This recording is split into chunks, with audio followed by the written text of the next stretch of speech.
Are those viral riot clips from this week or from 5 years ago? It's a question that's been on everyone's mind as social media is flooded with dramatic footage of chaos and unrest in Portland. But what's really going on? Are these scenes a current reality or a blast from the past? Let's dive deeper into the situation and uncover the truth behind these viral videos. In an age where information travels at the speed of light, it's easy to get swept up in the latest headlines and shocking images.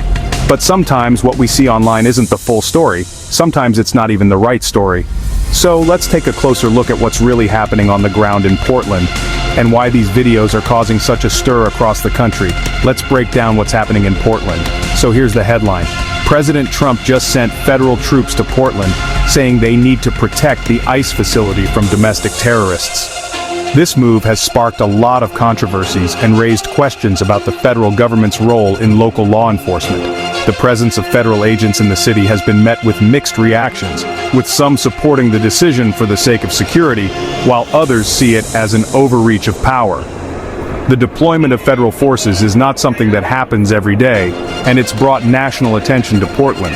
Supporters argue that the federal government has a responsibility to protect federal property and maintain order, especially when local authorities seem unable or unwilling to do so. Critics, on the other hand, worry that this sets a dangerous precedent, undermining local control and escalating tensions rather than calming them. The debate has become a flashpoint in the larger conversation about the balance between security and civil liberties and the proper limits of federal authority. Social media exploded with dramatic videos, fires, chaos, even a guillotine outside the building. These images have painted a picture of a city in turmoil, but how accurate is this portrayal? The power of social media to amplify and sometimes distort events cannot be underestimated. While there have been instances of violence and vandalism, it's important to consider the context and the sources of these videos. In today's digital world, a single video clip can go viral in minutes, reaching millions of people and shaping public opinion almost instantly. But not all viral content is created equal. Some videos are taken out of context, edited to emphasize the most dramatic moments, or even recycled from previous events.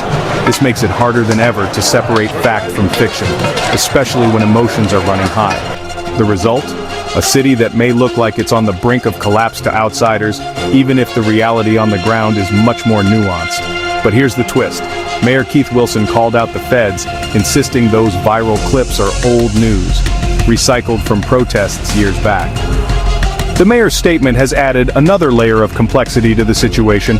If these videos are indeed from previous years, it raises questions about the motives behind their circulation and the impact they have on public perception.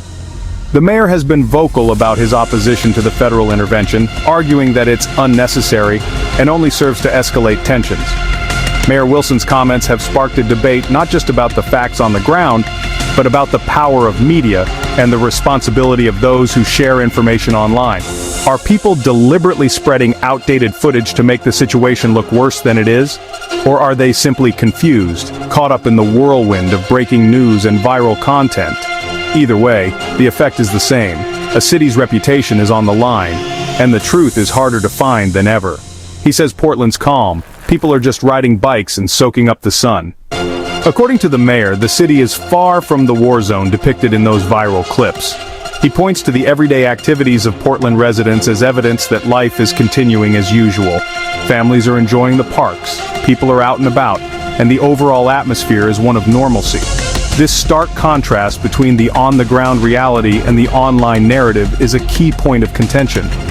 If you walk through many neighborhoods in Portland, you'll see people going about their daily routines, shopping at local markets, grabbing coffee at their favorite cafes, and spending time with friends and family.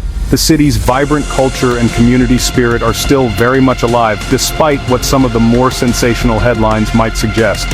Of course, that doesn't mean there aren't challenges or moments of unrest, but for many residents, the idea that Portland is a city under siege just doesn't match their lived experience. Meanwhile, Oregon's governor and attorney general are fuming, claiming they weren't even told why troops were coming and demanding answers. The state's top officials have expressed their frustration and concern over the lack of communication and transparency from the federal government. They argue that the deployment of federal troops was done without proper consultation and has only served to heighten tensions. The governor and attorney general are calling for a thorough investigation and accountability for the actions taken. This isn't just a local issue. It's become a national debate about states' rights, federal power, and the importance of clear communication between different levels of government. The governor has called the move an affront to democracy, while the attorney general has threatened legal action to challenge the federal presence. Their outrage reflects a broader concern that the federal government is overstepping its bounds, and that decisions affecting local communities should be made with input from those who know them best. Some locals say the city's fine, others worry about unrest. The opinions of Portland residents are divided. While some feel that the city is safe and the presence of federal agents is unnecessary, others are concerned about the potential for increased violence and disruption. The uncertainty and conflicting narratives have left many feeling anxious and unsure about what to believe. The impact of these events on the community's sense of security and trust in authorities is significant. For some, the arrival of federal troops has brought a sense of fear and unease, especially for those who have experienced or witnessed confrontations between protesters and law enforcement. Others, however, see the federal presence as a necessary step to restore order and protect property. The divide isn't just political, it's personal, affecting how people feel about their city, their neighbors, and their future. Community leaders are working hard to bridge these gaps, encouraging dialogue and understanding, but the path forward is anything but clear. So what's the truth? The reality of the situation in Portland is complex and multifaceted. While there have been protests and instances of unrest, the extent and nature of these events are often exaggerated or misrepresented in viral videos. It's crucial to approach the information with a critical eye and consider the broader context. The truth lies somewhere between the extremes, and understanding it requires careful examination of the facts and perspectives involved. It's easy to fall into the trap of black and white thinking. Either Portland is a city in chaos, or it's a peaceful haven untouched by conflict. But the reality is much more complicated. There are real issues at play, from concerns about police accountability to debates over immigration policy and the role of government.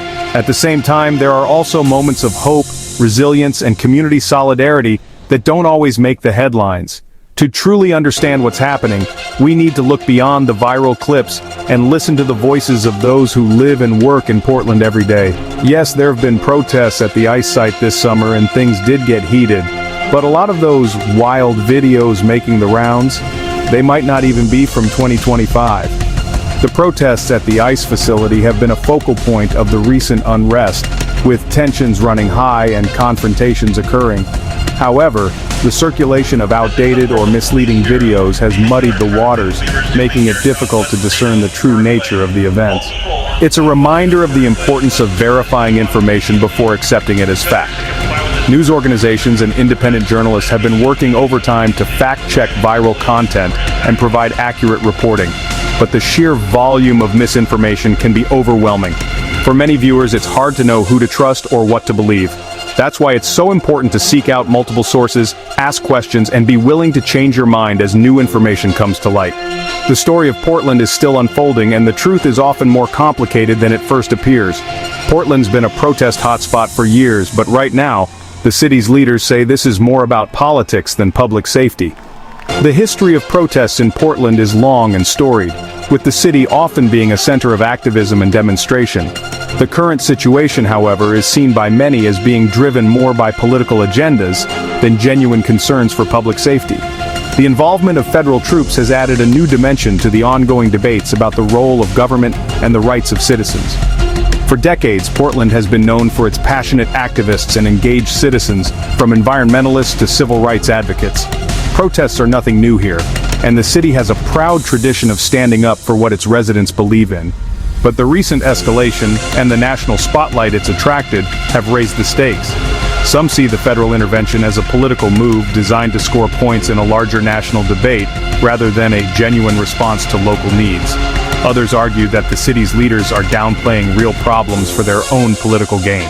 Whatever the case, the intersection of politics and public safety has never been more apparent. What do you think? Is this federal move needed or just fueling the fire? Drop your thoughts below and don't forget to like and subscribe for more breakdowns. The situation in Portland is a microcosm of larger national issues, reflecting the deep divisions and challenges facing the country. Your perspective matters, and engaging in thoughtful discussion is a step towards finding common ground and solutions. Stay informed, stay critical, and stay engaged. As we watch events unfold in Portland and across the nation, it's more important than ever to question what we see, seek out reliable information, and listen to a variety of voices. The future of our communities depends on our ability to have honest conversations, challenge our assumptions, and work together to build a better tomorrow. So keep asking questions, keep sharing your views, and remember, the story is never as simple as it seems at first glance.